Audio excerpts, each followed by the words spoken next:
Here we go again. Old Trafford is buzzing, Carrington is alive, and the red half of Manchester feels like it's on the rise again. After that unforgettable win at Anfield, yes, the 2-1 triumph that silenced the cop, Rúben Amorim's Manchester United aren't slowing down. They're preparing for what many are calling the most defining stretch of their season, the upcoming clash against Brighton, and the January transfer window that could reshape the heart of this team. And if there's one thing clear from Amorim's vision, it's that this Manchester United side is being built from the midfield outwards.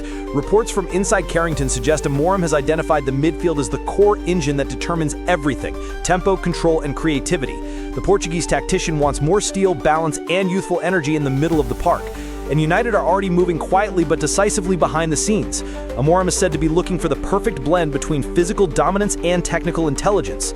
Sources close to the club hint that United have shortlisted Archie Stiller, Adam Wharton, Carlos Baleba, Morten Heuleman, and even the Brazilian wonderkid Endrick as key names on their radar. Let's break it down, because this isn't just about signing players, it's about building a system. Archie Stiller, currently turning heads with his work rate and composure under pressure, has impressed Amorim's scouts. The young English midfielder fits the press-resistant engine profile Amorim loves, someone who can receive the ball under pressure and still play forward.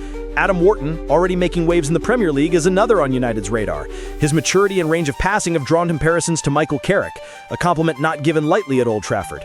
Amorim reportedly sees Wharton as a future double-pivot partner to Kobbie Mainoo, forming what could be one of the most balanced young midfield pairings in England.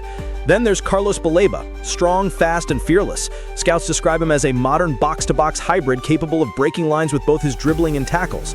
Amorim loves his energy and sees him as a direct fit for his intense pressing style. But the one who excites United fans the most might be Morten Heuleman from Sporting CP, a player Amorim knows well. United insiders whisper that Amorim believes Heuleman's tactical awareness and leadership could transform United's transitions. Bringing him in would also mean reuniting with a player who already understands Amorim's footballing language. And then there's Endrick. Yes, the Brazilian teenage sensation already lighting up headlines. While Endrick's move to Real Madrid is well documented, Manchester United are now closely monitoring his situation after reports emerged that he's struggling for game time in Spain. Amorim and his scouting team see this as an opportunity in disguise, a chance to pounce if the young forward becomes available for loan or transfer. The idea of bringing in Endrick, who possesses raw pace, flair, and that fearless South American mentality, is something that genuinely excites Amorim. For a manager who thrives on youth development, it could be another masterstroke waiting to happen. At the same time, United are also facing internal whispers about their own young stars, Joshua Zirkzee and Kobbie Mainoo. Both have found themselves in challenging positions lately, with limited minutes on the pitch despite their potential. Amorim is said to be managing their situation carefully, knowing the balance between development and frustration is delicate. Rumors around Old Trafford suggest that both players could head out for loan this January to gain consistent playing time, with several European clubs already showing interest. Amorim, however, remains protective of his talents. He reportedly told the board that if they leave, it must be for growth, not escape. That single line captures the core of his philosophy: nurturing talent, not abandoning it. Off the pitch, one of the most talked about situations surrounds Harry Maguire. The defender's resurgence this season has been one of the best redemption stories in English football. From being nearly sold last summer to becoming a defensive leader again, Maguire's evolution under Amorim is remarkable. But with his contract situation nearing its decision point, Amorim faces a crucial call. Reports say the manager wants Maguire to stay, but only if the Englishman is ready to accept the rotation and leadership role within a growing squad. Amorim sees Maguire's influence in the dressing room as vital, yet he's equally determined to maintain a competitive environment. No player is untouchable, Amorim reportedly told club officials. Only performance guarantees presence. At Carrington, it's been nothing short of intense. The training sessions ahead of this weekend's clash with Brighton have been fiery, focused, and relentless. Amorim has told his staff no stone is to be left unturned. The players have responded. Matías Cunha, Brian Buemo, and Benjamin Šeško have been razor-sharp in finishing drills. Bruno Fernandes continues to dictate tempo and mentality.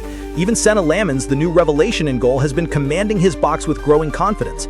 Reports from insiders at training say Amorim has been emphasizing quick transitions, pressing structure, and defensive compactness, the same blueprint that helped them dismantle Liverpool at Anfield. Speaking of that match, United's 2-1 win over Liverpool remains the talk of football pundits across England. Former United legend Rio Ferdinand called it a statement victory, one that announced Manchester United are back in business. He went on to say, "For the first time in years, I saw United play with conviction and structure. Amorim has them believing, and that belief is contagious." Those words hit differently when they come from someone like Rio, a man who knows what it means to wear the badge, to walk into Anfield and silence a roaring crowd. Ferdinand wasn't alone in his praise. Other pundits like Jamie Carragher and Gary Neville also admitted that Amorim's tactical setup at Anfield was textbook perfection. Neville summed it up best: What Amorim has brought to Manchester United isn't just tactics, it's culture. And that culture is visible everywhere, from the way the players celebrate together, to the hunger in training, to the way Amorim himself speaks with conviction and humility. Fabrizio Romano recently revealed that United's January plans will be strategic, not sensational. Amorim doesn't want a complete overhaul. He wants reinforcements that fit his system and strengthen competition for places. The club's hierarchy has reportedly aligned with this approach, aiming to secure 2 midfielders and 1 defensive reinforcement while continuing talks with a few out-of-contract stars.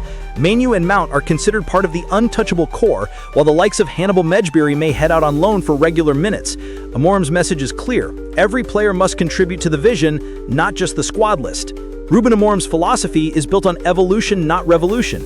He's not tearing things down, he's perfecting them. With Maguire's leadership, Fernandez's creativity, and the relentless energy of Mbeumo and Šeško up front, United now look like a team with both fire and structure. But Amorim isn't satisfied. He wants dominance, he wants control. He wants every opponent to walk into Old Trafford knowing exactly what they're up against. A side that presses high, passes with purpose, and plays with pride.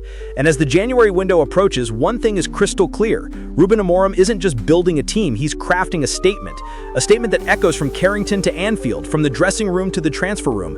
Manchester United aren't buying players, they're building belief. Because in Amorim's United, every signing, every training drill, every goal means something deeper. It's not just about returning to glory, it's about rewriting what glory means. So as Brighton await and the transfer whispers grow louder, the world of football watches because something special is happening at Old Trafford. And this time it's not luck, it's Amorim's revolution. One pass, one player, one purpose at a time.